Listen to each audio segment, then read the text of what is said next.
శ్రమల కొలిమి ఛానల్ నుంచి అందరికీ వందనాలండి. ఈరోజు మన ప్రార్థన అంశం వచ్చి నిశ్చలమైన మనస్తత్వం.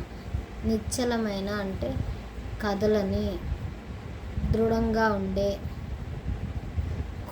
దీనికి ఆపోజిట్ వర్డ్ వచ్చి చంచలమైన. అంటే చంచలమైన అంటే ఊరికే కథలు వెళ్ళిపోతూ ఉంటారు.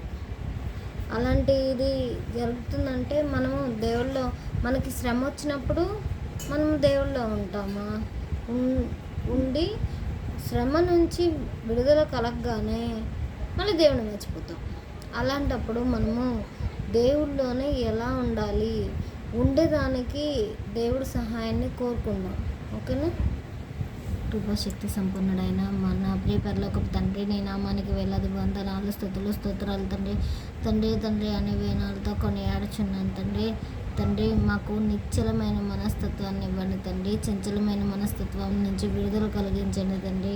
నీలో మేము దృఢంగా ఉండేలాగా చూడండి తండ్రి. మాకు శ్రమలు వచ్చినప్పుడు శ్రమల్లో మీతో ఉండి శ్రమలు తీరినాక మిమ్మల్ని వదిలిపెట్టి వెళ్ళిపోయే వారుగా ఉండకుండా నీతోనే అంటుకట్టుకొని ఉండేలాగా చూడమని యేసయ్య కృపానామమున ప్రార్థించి అడిగి వేడుకొంచున్నాం తండ్రి. ఆమెన్. వందనాలమ్మా.